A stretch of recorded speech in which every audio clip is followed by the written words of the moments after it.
Welcome to today's coffee break. I'm Brandon Veroff. I serve on the Education Committee. We're excited to feature this networking opportunity with our Missouri Gateway chapter of the U.S. Green Building Council. Today, we have some members and non-members of the chapter, so thank you for joining us. Our chapter, like many other nonprofits throughout the country, rely on funding, and the biggest source is through our memberships. If you aren't already a member, please consider joining. The goal of our coffee breaks are to provide an opportunity for our community to engage in conversational hot topics over a cup of coffee and a short 30-minute break. Our theme for today's conversation is sustainable food. Alternative proteins are to agriculture as renewables are to energy, the future.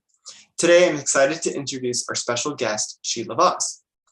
Sheila serves as the Vice President of Communications for the Good Food Institute, an international network of nonprofit organizations working to create a sustainable, secure, and just food system. As a nonprofit think tank and open access resource hub powered by philanthropy, GFI works around the world to advance alternative protein science, policy, and markets to tackle the biggest challenges of our time. Getting to net zero emissions, feeding 10 billion, protecting global health, enabling animals and ecosystems to recover and thrive.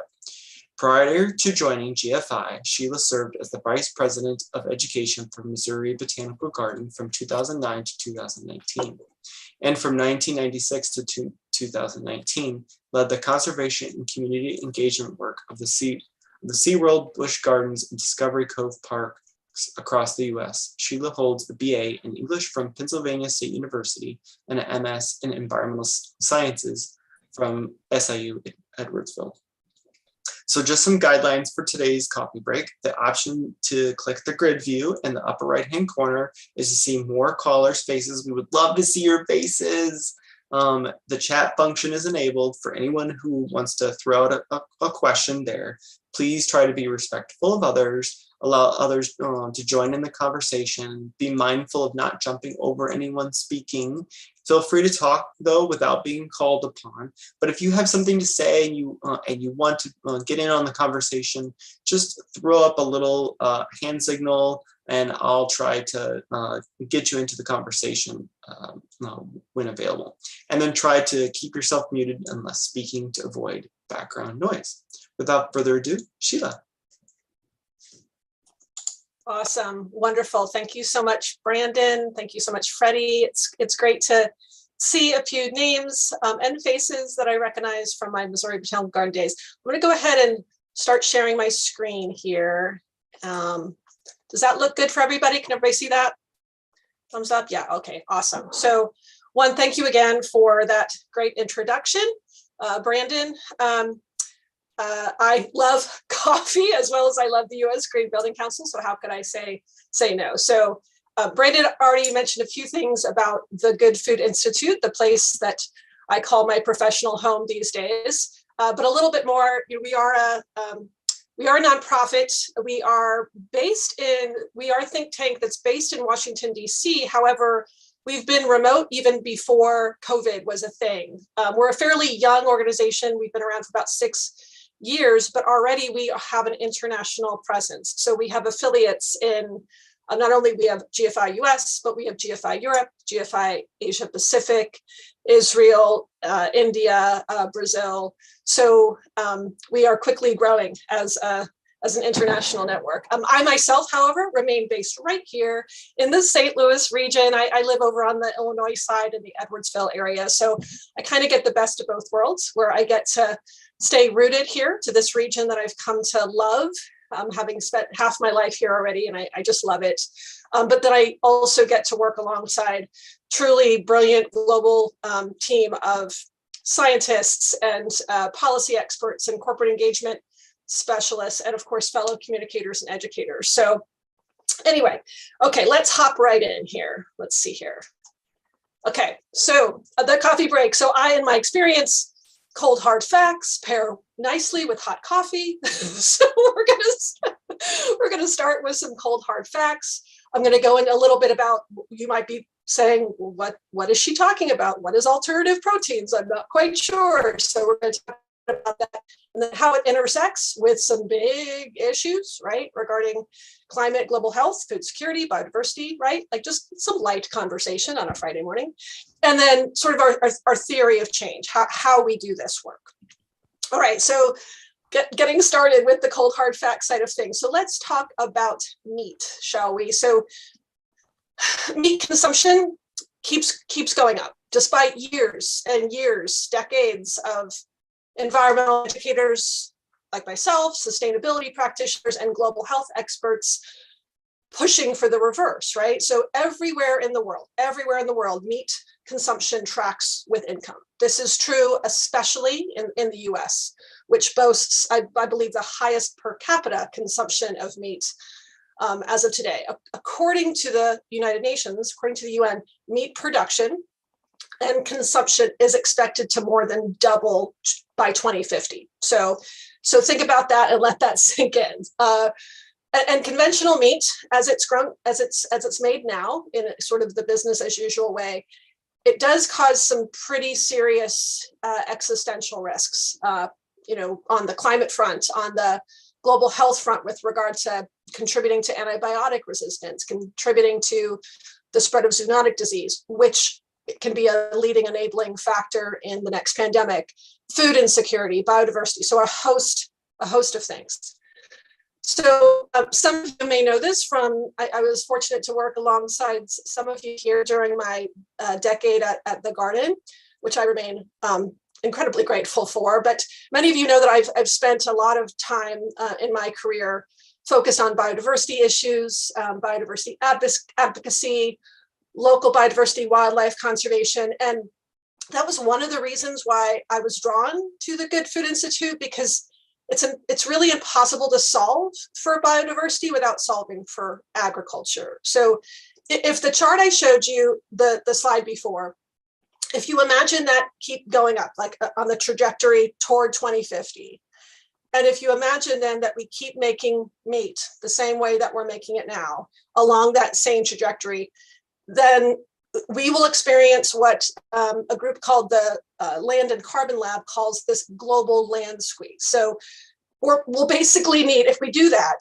and if meat consumption is going up, if we keep making it the same way, we'll basically need 2 more India's worth of land in order to pull that off. And we simply don't have it. So in some cases, this kind of boils down to some basic math. Agriculture is both the biggest threat as well as the biggest opportunity, we think, on this front. So it is responsible, agriculture itself is responsible for approximately 1/3 of direct emissions. That includes carbon dioxide, methane, nitrous oxide. Fully 20% of direct emissions can be attributed to animal agriculture alone. So, and all of what's needed there as far as the land to grow crops, the land for pastures. It's also the leading cause, agriculture in that context is the leading cause of deforestation, given the massive amounts of land needed, which only exacerbates the problem of climate as well as contributes to the problem of loss of biodiversity. It's also an incredibly inefficient way of making food. So when you think about the calories in and the calories out of growing crops to feed animals, I believe the most efficient animal at turning the crops that we grow into calories that we can eat is the chicken. So it takes about 9 calories fed to a chicken to get 1 calorie out of chicken meat, of edible chicken meat. For pork, it takes about 15. So 15 calories in to get 1 calorie out.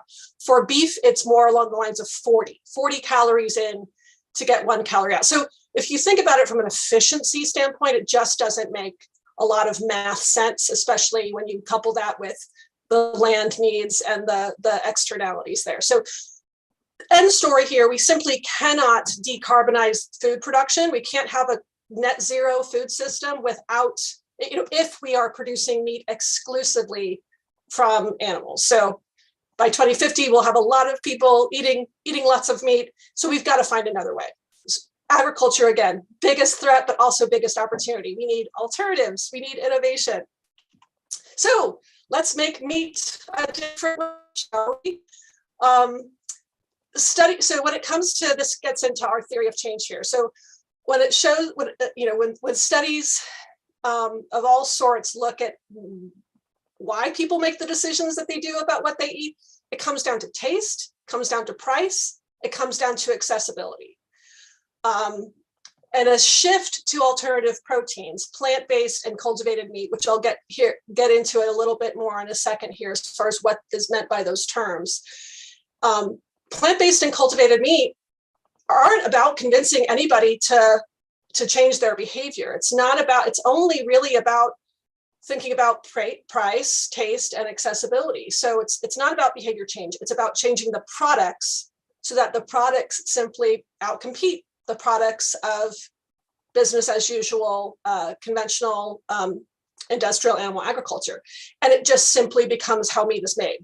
So real quick, either in the chat or elsewhere, plug in if you've had plant-based meat. Plant-based meat, of course, is different than veggie burgers. Plant-based products have been around. Plant-based products themselves have been around for a while, right? Like decades. Veggie burgers have been around, but just in the past decade, about the past 7 to 10 years, right, and this new breed of plant-based has entered the scene. So some of these very, very well. Some of these brands like Beyond Meat and Impossible Foods. A quick nod to the University of Missouri for where Beyond had its humble beginnings in a food science lab. So yay for science, yay for universities. So up until about 2009, everybody thought of the whole veggie burgers were basically, let's take the waste product of soy and oil and the entire waste product of like pasta and bread, cram it into a burger, and let's give that to the vegetarians and vegans to eat and call it a day. So that's what veggie burgers were. This is way different. So what Beyond and Impossible and their ilk have brought to the fore is this brilliant idea that plant-based meat gives meat eaters the exact same experience, the exact same sensory, and because making these products is so much more efficient, as it scales up, it can actually cost less. So, plant-based meat, again, is meat made directly from plants, and they have some of the same essential elements that meat has: protein, fat, minerals. So this is a game changer. Now, you might not have heard of cultivated meat, right? So cultivated meat, unless you live in Singapore, it is not yet a thing. It is, of course, a thing in universities and companies who are doing behind the scenes work, but in terms of being on the market to sell and for regular people like you and me to buy, it's right now the only country in the world is the city-state of Singapore that has that where it sells it right now. So cultivated meat, real simply, is just the same. It's meat, but it's cultivated directly from animal cells. So if you think about the way that like other meat is made, like chicken, pork, meat, you grow massive amounts of crops, you feed them to the animals eat that food, their cells multiply, and then after that, they fatten up, they get sent away to a slaughterhouse, and then they get processed. That's how meat ends up on our plates. Cultivated meat is actual animal meat, but it's cultivated without the need to grow the whole animal. It's cultivated from animal cells rather than raising that whole animal. So, but it ends up being the exact same product, except safer for people and their families, far more efficient, and consequently a fraction of all of the environmental harms. So this is a game-changing technology that is capturing a lot of attention from scientists, from governments around the world, from companies as well, large companies, not just the startups and the entrepreneurs, but some of the biggest food and meat companies in the world today. And as my title talk indicated, the premise here is just as the world needs a transition to clean energy, we also need a global protein transition. So think of alternative proteins are to agriculture as renewables are to energy, as EVs are to transportation. So these are all the future that we all need, the future that we all deserve. So think of it just like that. And what plant-based and cultivated meat let people do is they let people keep eating the meat that they want without the downsides for climate and public health. These costs, there's been several analyses done and models and life cycle analyses and techno-economic analyses that demonstrate that these products at scale, when produced on scale, can cause up to 92% less emissions, 95% less land, are antibiotic free. So it's fascinating what a game-changing shift that a shift to alternative ways of making meat can have. And as global meat consumption, again, think about that trajectory chart. As it rises, we know that this solution can address climate change from the whole global food production system. It can reduce pandemic risk. It can mitigate the antibiotic resistance risks that the UN cites as one of the main causes of mortality, second only to pandemics. It can feed more people with fewer resources, can reverse deforestation and free up massive amounts of land and water. So this is GFI's theory of change. We can do this. If we consider the history of agriculture and the history of the world, really, right? Like, it's one technological innovation after the other. This is innovation that's happening right now. There's scientists and researchers coming to this field from all sorts of different fields, which is super exciting. We need system scale and globally scalable change. So individual decision-making, and this coming from someone, please know, I have been a practitioner for 25 plus years in the environmental education field, and I'm super, super proud of it. And while individual behavior change, of course, is still needed, it's not going to get us there at the pace needed and at the urgency needed. So as we all are painfully aware, individual decision-making doesn't solve the entire problem of renewable energy. It doesn't solve the entire problem of food. We can't just tell everybody, ride a bike. We can't just tell everybody, drive less. We can't just tell everybody, eat less meat. We need solutions that make EVs awesome. See what Tesla is doing. We need renewable energy that's less expensive. See what China is doing. We need to do the same thing on food. So the solution is technology. The solution is innovation, giving meat eaters everything they love about the meat experience, but at a lower price.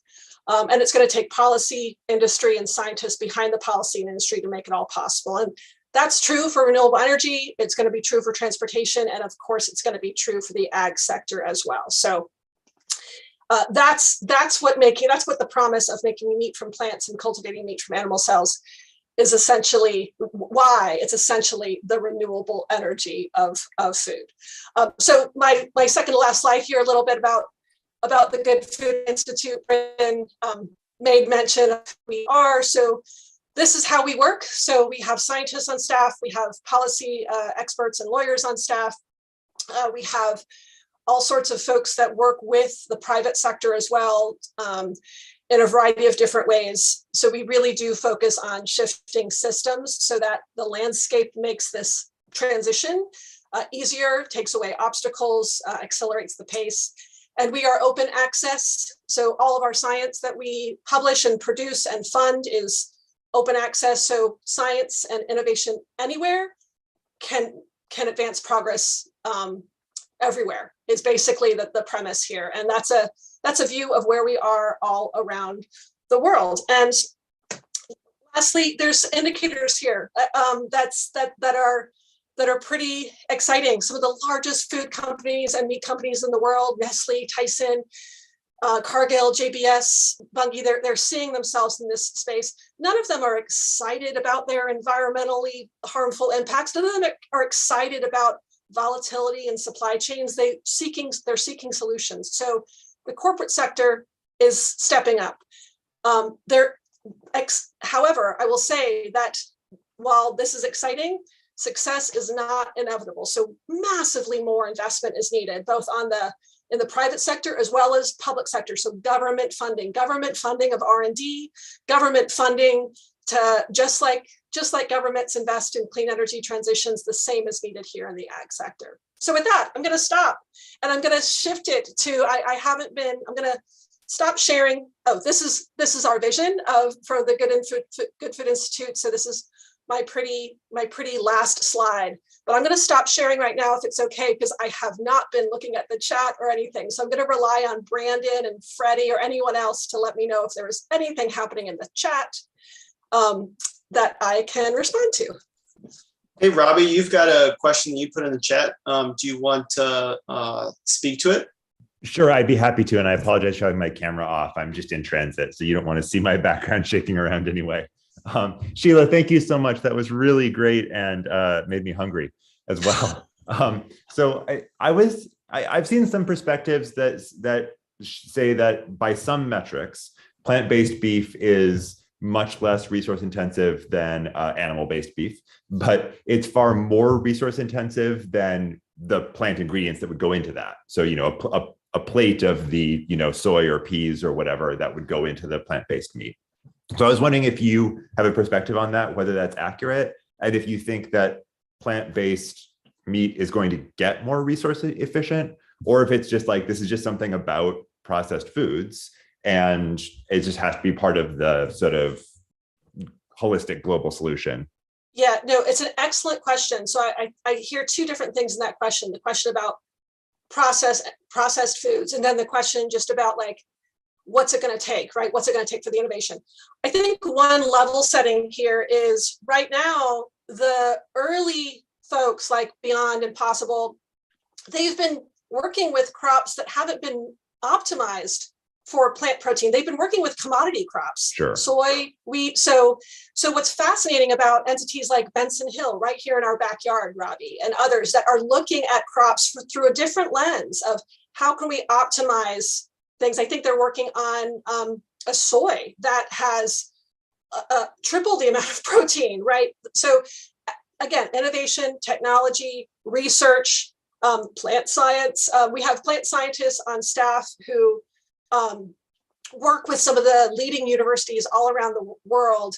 They've created what's called a cool resource, Robbie, that we've created as a plant protein primer that looks way beyond those commodity crops, like way beyond soy, and starts looking at things that, given the diversity that is the plant world, there's so many options out there that we could be looking at and matching to their bioregions, right? So that's another great thing about having an affiliate in like India and Asia Pacific, is they can look at their local crops and see like what can be optimized for their region. So I think part of that will come with more science and innovation and research funding, Robbie. And then the other part about process, it's fascinating to me when you think about, like, when you go to the grocery store, most everything we buy is processed, but yet no one talks about buying lab-grown Doritos or lab-grown Mountain Dews, right? So the whole like lab-grown meat is what I think some people, journalists and others, put on this idea of cultivated. Or when they look at plant-based right now, they see all the different inputs. I definitely think that as more innovation comes into this field, as more money, not only from the private sector, but the public sector comes in, it will get better. It will get not only matching the taste and price, but that accessibility as well, to make sure that it's available or everywhere where people shop. But until we get there, it's still going to struggle. It's still going to be perceived as not. It's still going to be perceived as alternative. And hopefully one day we won't be using the word alternative, right? We're not there. We're for sure not there yet.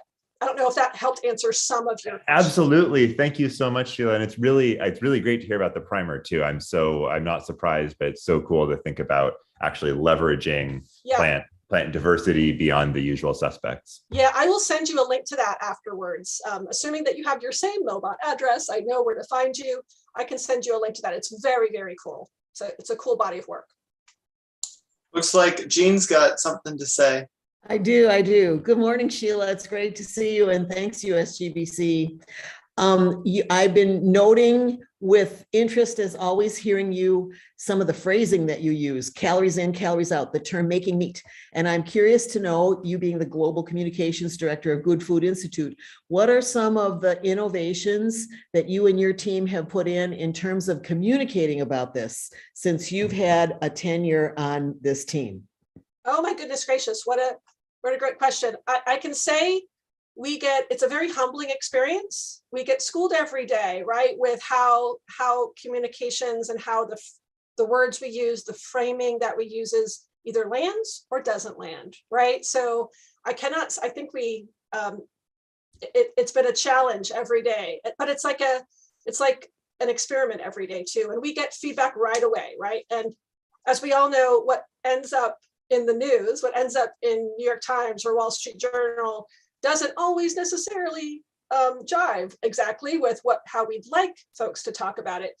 But we are taking a lot of optimism and hope when we see more and more journalists and people that aren't in this space get familiar with the word cultivated meat versus, some of the other nomenclature around that, like cell-based or cell cultured, which we did a whole nomenclature study, Jean, a couple years back about that. And cell cultured just sounds gross, like what's in your mouth, like disgusting, spit that out, right?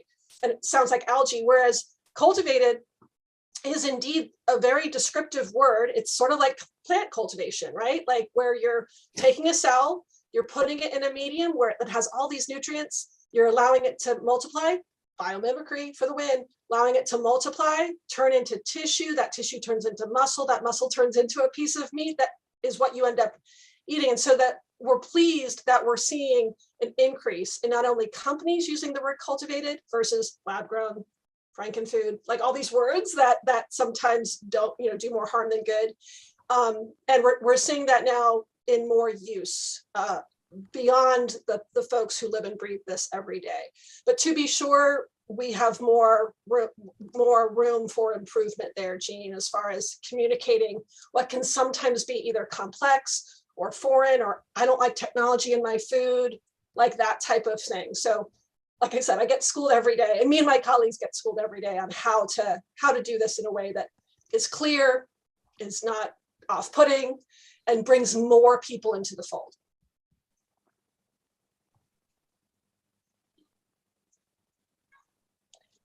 Does anyone have another question that comes to mind? I have one. Okay, I'll go. But just thinking back to that first slide, or about the agriculture space and land, does GFI have an idea of what policy-wise, altering the United States meat production to change that to more cultivated meat production, I guess? Right. So we have a few different analyses and studies underway to try to answer that question. And of course, it's really complex, right? Agricultural economics is incredibly complex in the US. And then when you consider global trade, it becomes even way more complex. So we have some analyses coming up actually later on this year, which are in partnership with some ag economists that help get to that. But to be sure, this is going to look real different. But I think that, here we are in the heart of the Midwest, right? And Jean knows this. I married into a farming family, and I haven't met a single farmer who doesn't want to do right by land and water, and who doesn't want to. And I also haven't met a single farmer who is fine with just getting payouts to not farm. So they want to farm, they want to produce, so a shift to plant-based for many farmers. There's farmers here in the Midwest that are now shifting to oats. And I'm just using oats as an example, something that they had wanted to shift to for quite a while, but there wasn't the market for it. Now that there's a market for it in terms of plant-based, they not only can shift to oats, but they can do oats and clover, which is a great cover crop that helps with soil and helps with erosion control and soil health. And so they're able to do something that not only benefits their land from a long-term standpoint, but still gives them a crop to make money from and still gives them a direct to market access. So I think there's a transition here for farmers to go from feed crops to food crops. And then, you know, the cultivated thing is that also that's a different opportunity for all sorts of communities. That there can be a cultivated facility in the middle of St. Louis. A cultivated facility, by the way, looks kind of like a brewery, right? So if you imagine if you're in the back of a brewery and you see those big vats, that's what a cultivation plant or facility looks like. So that can be placed wherever. That can be placed in environmental justice communities. That can be placed in food desert communities. That can be, we can think about where those get placed in ways that lift all boats. So for sure, it's complex. I'm just peppering you with a few things that we are doing on that front, but it's a phenomenal question. So this brings us to basically a close of our coffee breaks. They're so fast and so quick. They are fast. We don't have a lot of time, but we really appreciate you being on today, Sheila.